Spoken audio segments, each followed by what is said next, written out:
j'ai peur de confondre, libre à vous, voilà. C'est un peu timide, hein, donc il n'y a pas vraiment d'enthousiasme par rapport à ce projet-là. Alors on va passer maintenant aux questions du public. On a une vingtaine de minutes sur les questions de logement. Si vous voulez rebondir sur un des aspects, voilà, n'hésitez pas. Une première question ici. Bonsoir. Vous parlez du logement, vous parlez de 900 logements, c'est beaucoup. Enfin, moi je pense, c'est très élevé. On n'a déjà pas d'eau pour nous, les 11 000. Comment est-ce que vous allez faire pour fournir de l'eau, l'électricité en suffisance pour le confort minimum des futurs habitants? Merci. Une autre question?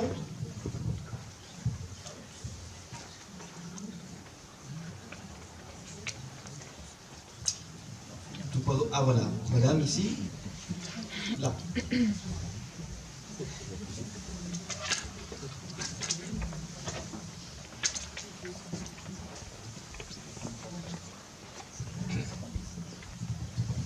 Voilà, moi ce qui m'intéresserait de savoir, c'est ce qui est prévu pour tout ce qui est personnes en mobilité réduite, notamment les chaises roulantes, des personnes qui ne savent pas se loger, qui doivent réhabiliter ou qui doivent réaménager leur propre maison alors qu'ils veulent être autonomes. Donc ils doivent non, je me suis mal exprimée, pardon. Ils doivent réhabiliter, réaménager la maison parentale notamment, mais ils voudraient être autonomes et donc pouvoir s'en sortir. Et ces personnes ne trouvent pas nécessairement ce qui convient. Donc voilà, voir un peu ce qu'il y a comme possibilité de prévu par rapport à ça. Ok, c'est noté. Troisième question? Oui, monsieur ici, Marie-Christine, devant.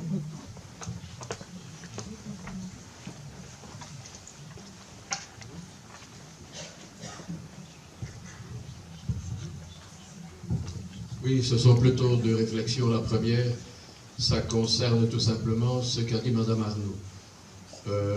Par rapport notamment au foyer Centre-Ardennes, j'ai eu l'occasion d'être administrateur pendant 2 ans, et c'est vrai que le problème a souvent été posé, notamment de personnes qui, la famille, finalement, ayant quitté la maison, se retrouvaient parfois seules dans l'habitation.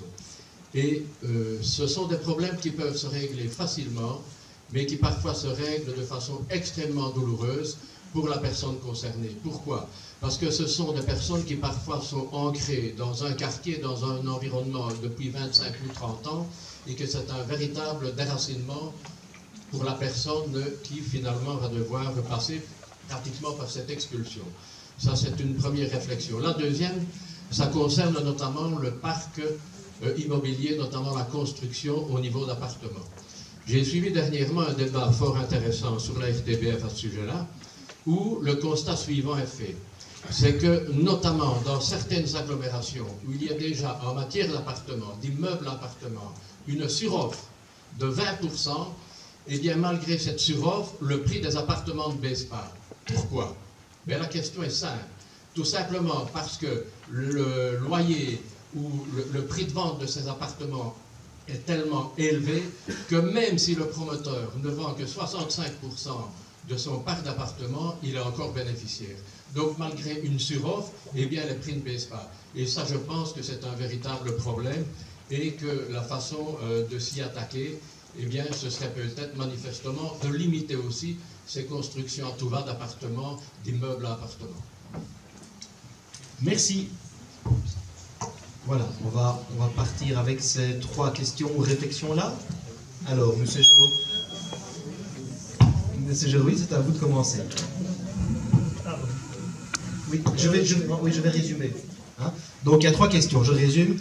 Par rapport aux 1000, on a dit 900, entre 900 et 1000 nouveaux logements au Serpon, est-ce que ce n'est pas un peu beaucoup? Est-ce qu'on est sûr de pouvoir approvisionner tout Libramont avec cette augmentation? Deuxième question, c'était les personnes à mobilité réduite. Comment la commune peut-elle aider à l'aménagement du lieu de vie?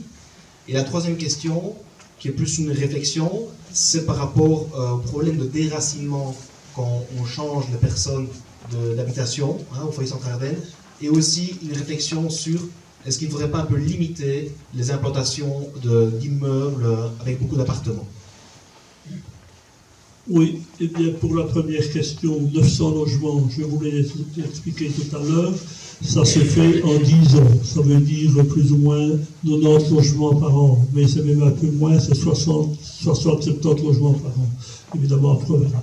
Mais de toute façon, pour ce qui est du raccordement à l'eau, les dispositions sont en cours pour faire forer des puits et pour amener de l'eau, d'une part. D'autre part, nous faisons un raccordement avec la SWDE qui est en cours, et là aussi on pourra disposer de l'eau nécessaire. Il n'y a pas de problème, il y aura suffisamment d'eau pour l'électricité, là il n'y a pas de problème. Pour autant que tout le monde ait de l'électricité, parce que maintenant on parle qu'il va y avoir un petit problème en Europe, mais enfin c'est une autre question. Donc l'électricité, ça va là aussi. Donc il ne devrait pas y avoir de problème là. Pour ce qui est de la mobilité réduite, c'est vrai que là c'est un grand problème quand on doit transformer une habitation existante.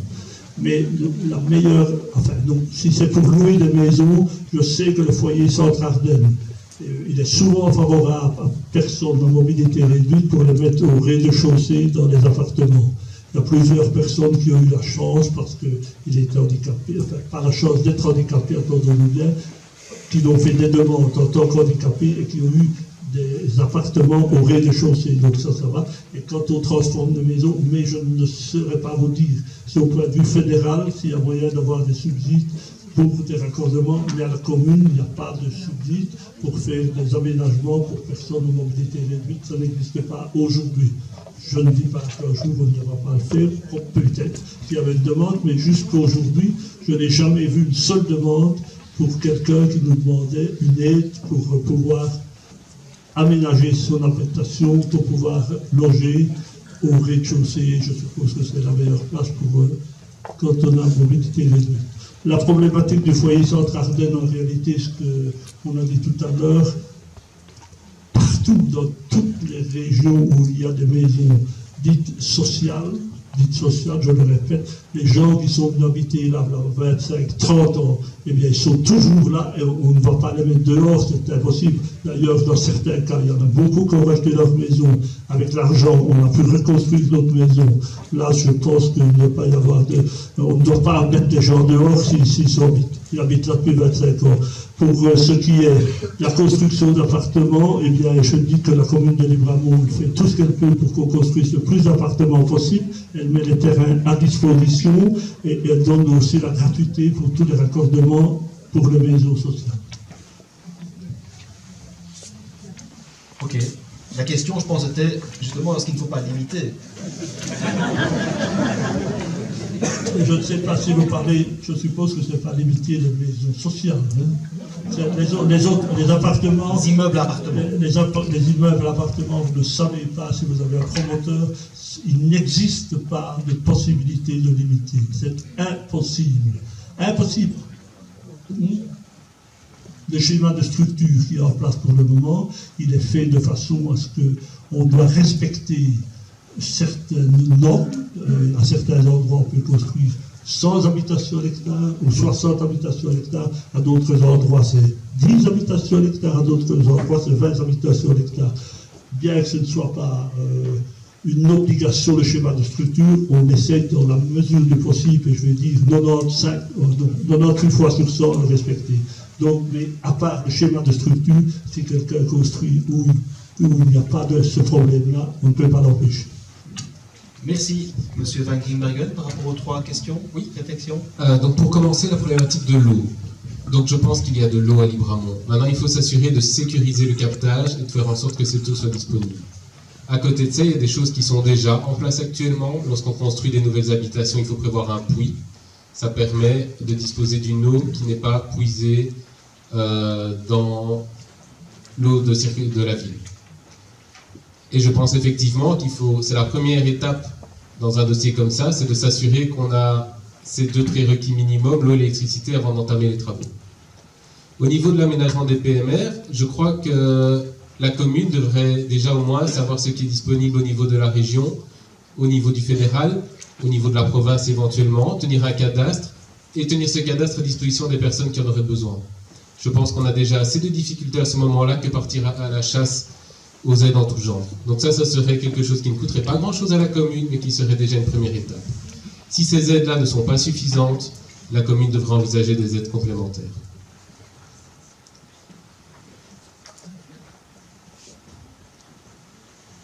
Effectivement, je pense que c'est dur à comprendre pour une famille avec 3 enfants que le logement dont elle aurait besoin est occupé par une personne seule. Je comprends aussi tout à fait que ça fait 30 ans qu'on est dans un quartier, on n'a pas envie d'en bouger.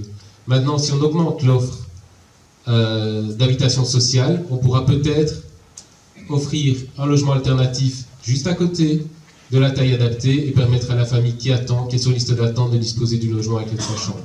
Je pense que là, il y a peut-être moyen, si on offre et qu'on dispose de plus de logements, de pouvoir contenter un peu tout le monde.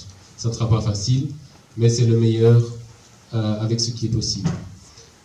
Quant au fait de la suroffre, je ne sais pas ce qu'on peut imposer ou pas à un promoteur, mais si on met en œuvre une taxation dissuasive des surfaces inoccupées, que chaque mètre carré coûte chaque année ou chaque mois à ce promoteur un certain nombre d'euros, je pense qu'il réfléchira à calculer une surface juste et qui peut vendre dans un délai raisonnable. Merci. On commence ici à la gauche, avec Madame Arnaud. Alors, pour répondre à la question de la problématique et de l'interrogation sur le quartier de Serpent, on est un petit peu mal placé pour pouvoir répondre, parce que nous, on n'était pas au pouvoir, donc on n'a pas eu l'occasion de monter l'ensemble du dossier. Maintenant, c'est clair qu'au niveau de la problématique de l'eau, on va devoir en faire notre cheval de bataille. Il va falloir avant tout protéger les captages. Et si jamais on a la chance, et on espère de pouvoir reprendre le dossier au vu du scrutin du 14 octobre, mais le projet du Serpent, il faudra l'analyser. Ça va devoir se faire par phase. Et il est hors de question de commencer à créer aussi des ghettos sociaux. Il faudra pouvoir proposer des logements alternatifs avec toutes sortes de générations, des logements unifamiliales, des petites maisonnettes, des appartements. Donc voilà, tout ça à étudier. C'est un petit peu prématuré pour nous de vous répondre aujourd'hui, mais en tous les cas, on y sera très attentif.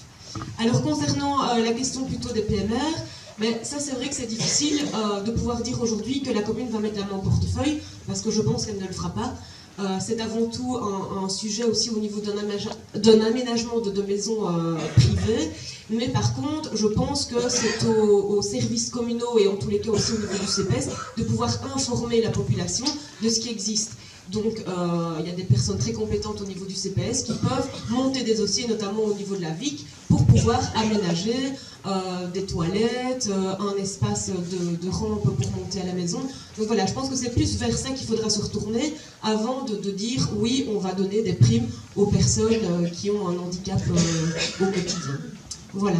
Alors concernant la question au niveau du foyer libre à Montois, c'est clair qu'on ne va pas aller déraciner comme ça les gens et jouer la Gestapo, c'est pas du tout l'objectif. C'est vraiment se mettre autour de la table et voir les alternatives qui peuvent exister et se faire en bon accord avec la personne. On ne va jamais délocaliser comme ça quelqu'un de notre propre initiative. On parle beaucoup des logements partagés. C'est pas encore dans nos mœurs, mais ça pourrait le devenir. Donc une personne âgée pourrait très bien accueillir une maman avec son enfant. Ça permettrait peut-être elle de l'aider au quotidien et inversement. Donc voilà, c'est des alternatives. Je ne dis pas que ça va se faire, mais en tous les cas, c'est à étudier. Et au niveau, c'est vrai peut-être de au niveau des appartements, ben pour le moment, ça répond à une offre et une demande. On voit que c'est vrai qu'il y a pas mal d'appartements qui ont été construits sur le sol libre à Montois, aussi bien dans le centre-ville que dans le village. Mais on n'a pas beaucoup d'appartements qui restent vides avec une pancarte à louer et à vendre longtemps. Donc pour le moment, ben, les cases se remplissent, mais c'est clair qu'à terme, il faudra réfléchir à cette problématique des appartements qui se créent un petit peu partout. Ça répond éventuellement aussi maintenant à une demande, parce qu'on se rend compte qu'il y a pas mal de personnes âgées qui ne savent plus entretenir leur maison, donc elles préfèrent se rediriger vers des appartements. Donc voilà, à terme, il faudra analyser aussi la pyramide des âges et aller vers l'interrogation des citoyens, voir si ce genre de projet les intéresse encore, quoi. Voilà. Merci. Donc pour en revenir sur le Serpent et sur le problème de l'eau, je suis heureux d'entendre en tout cas qu'il n'y aura pas de problème, parce qu'effectivement, c'est pas ce que ces dernières années, en tout cas, les événements nous ont montré. Je pense que nous avons tous reçu, ici et là, ces petits papiers écrits en vert pour nous dire qu'il ne fallait pas trop consommer d'eau, qu'il fallait faire attention à l'utilisation. Et je pense que les gens qui, par exemple, habitent à la rue de la Cité ont vu des allées et venues de la protection civile. Donc voilà, moi je ne pense pas que la situation est si réjouissante que cela. Ça, c'est une première chose. Et c'est vrai que le dossier de l'eau est un élément essentiel ici à Libramont. C'est un dossier primordial. On est revenu sur la problématique de la protection des captages. On a vu qu'il y a en tout cas un retard conséquent qui a été pris. On a vu des communications venant de la commune. On en a vu d'autres de la SPGE qui est assez contradictoire. Mais tous ces éléments-là interpellent. Alors, c'est vrai qu'il y a une réalité à Libramont. C'est que nous avons surtout des nappes de surface. Et c'est vrai qu'il est nécessaire de s'investir dans une certaine prospection. J'entends en tout cas que c'est le souhait maintenant de la majorité en place. J'attends de voir en tout cas les réalisations. En matière d'équipement pour que ce soit les PMR, mais également les personnes âgées, je dirais que là, ça paraît essentiel que la commune soit en tout cas un partenaire et puisse, via des mécanismes de primes, permettre en tout cas aux personnes plus fragilisées de pouvoir plus facilement équiper leur domicile. Alors c'est vrai que la politique sociale à Libramont n'a pas souvent en tout cas été le fer de lance, mais je pense qu'il y a quelque chose à faire à ce niveau-là. Alors, j'entends, et ça m'interpelle quand même très fort, j'entends quand on me dit qu'il n'y a pas de demandes qui ont été introduites pour une aide. Fatalement, s'il n'y a pas d'offre, j'ai un peu du mal à voir comment on pourrait introduire une demande, et si on ne promotionne pas les outils qui sont en place ou qui sont à créer, c'est certain que personne ne va les solliciter. Et donc, comme cela a été dit, je pense que les acteurs au niveau communal doivent pouvoir informer et communiquer sur les différentes possibilités qui sont offertes, doivent jouer un rôle d'interface avec d'autres niveaux de pouvoir, avec d'autres structures, mais également elles-mêmes actionner un certain type de leviers qui peuvent venir en complémentarité. Alors, j'avoue très honnêtement qu'on ne s'était pas concerté avec mon ami Francis sur sa sortie. Donc c'est clair que c'est une réflexion à mener. J'entends ce qu'Hélène a dit et je pense qu'elle a raison sur un certain nombre de choses. Je pense qu'il y a un public plus âgé qui aujourd'hui ne sent plus la force d'entretenir une maison, et c'est vrai que les appartements peuvent répondre à ce type de public. Mais je pense qu'il faut avoir effectivement une réflexion plus large sur cette problématique, sur ce que l'on souhaite avoir sur notre territoire, le type d'immobilier. Maintenant, je pense que ça implique en tout cas d'avoir, je dirais, une étude sur le terrain par rapport à la demande des Libramontois et avoir quelque chose d'un petit peu plus objectivé. Merci. Mais voilà, je propose qu'on passe à la troisième question. Le fossé entre les citoyens et leurs élus se creuse d'année en année. La participation citoyenne peut être un moyen de renouer le dialogue et la confiance. Pour cela, elle doit être réellement mise en œuvre et prise en compte par les élus, sous peine d'aggraver encore la défiance à leur égard. Des outils existent. Les conseils et commissions consultatifs, les interpellations citoyennes, les consultations populaires, le budget participatif. Des exemples existent. À Lausanne-en-Goële, commune sinistrée de 6600 habitants du Nord-Pas-de-Calais, modèle de la transition, les citoyens participent activement à la prise de décision et à leur mise en œuvre. Proche de nous également, Beckrich, localité luxembourgeoise, ou encore Kingersheim et sa maison de la citoyenneté. La question, une fois élu, comment comptez-vous développer la participation citoyenne? Voilà, très concrètement, que proposez-vous de mettre en place une fois élu? Alors moi je suis très enthousiaste de vous parler de ce sujet sur la participation, et d'ailleurs merci d'avoir mis au débat aujourd'hui, parce que c'est vraiment l'ADN de notre mouvement, c'est là que tout a commencé. Donc si aujourd'hui on est là pour vous présenter un projet de commune, ben, c'est grâce à vous, c'est grâce à toutes les idées qu'on a pu récolter, et on compte bien en tous les cas le pérenniser. Alors concrètement, Libre à vous souhaite mettre en place un conseil des aînés pour récolter vraiment toutes les idées et les difficultés que les aînés peuvent rencontrer au sein de notre commune. Également un conseil des jeunes, donc dans la même logique, mais plutôt pour les jeunes, et également mettre en place un relais par bassin de vie. Qu'est-ce qu'on entend par bassin de vie? C'est un quartier, un village, une communauté, pour pouvoir relayer de l'information sur ce qui va, ce qui ne va pas, ce qu'il souhaiterait au niveau de la commune de Libramont. Alors le participatif, c'est pas seulement écouter, récolter, noter et dire oui, on vous reviendra. C'est vraiment impliquer le citoyen au quotidien, dans la démarche, dans l'idée, dans le fait d'être conscient des contraintes, dans l'évaluation également de la réalisation qui pourrait amener sur la table. Donc voilà, c'est des petits gestes au quotidien qui font que la participation citoyenne est très importante. Alors, au niveau d'une échelle un petit peu plus grande, on se rend compte qu'il y a souvent des hautes écoles et des universités qui sont à la recherche de thématiques pour des travaux de fin d'études. Et nous, on souhaiterait adhérer vraiment à cette dynamique et proposer, si possible, à des Libramontois qui sont en fin d'études, de travailler sur des problématiques de la commune ou sur des projets. Un exemple concret, il y a le musée des Celtes, on parle souvent que ça serait chouette de pouvoir l'agrandir et d'y annexer notamment une exposition pour tout ce qui est la maison de Marie-Oé. Voilà, pourquoi ne pas le proposer à un étudiant qui est en fin d'architecture, que ce soit à Bruxelles ou à Liège, ou même plus large, créer carrément un concours entre différentes écoles, et au moins ça permettrait d'échanger plus d'idées et d'avoir des choses qui sortent sans doute de l'ordinaire. Donc ça, c'est un côté participatif. On est vraiment dans l'ère du digital aussi, donc on a évalué l'idée de mettre en place, après c'est pas pour toute la population, parce qu'il y en a qui sont plus adeptes que d'autres, c'est de mettre en place une application à l'instar de ce qui se fait avec Better Street. Donc je ne sais pas si vous connaissez. Donc dès qu'un citoyen peut constater une incivilité ou un dégât quelconque, il prend une photo et automatiquement il y a un principe de géolocalisation qui se met en place. La photo est envoyée aux services communaux et alors à ce moment-là, elle peut être réglée dans un laps de temps relativement court. Enfin voilà, tout dépend aussi bien évidemment du dégât. Ça doit se travailler avec les services communaux. On ne peut pas dire oui, on va mettre une application en place et puis les pompiers arrivent. C'est pas du tout comme ça que ça doit fonctionner. Ça doit se faire petit à petit et ça doit être organisé. Alors quand je parle de services communaux, c'est vrai que le citoyen, l'écoute du citoyen, c'est très important, on y est très attentif, mais on a une administration communale avec du personnel qui regorge, je veux dire, de personnes de qualité. On n'a pas encore suffisamment l'expérience que pour pouvoir comprendre le fonctionnement exact de l'administration, mais en tous les cas, on souhaite aussi pouvoir s'y impliquer.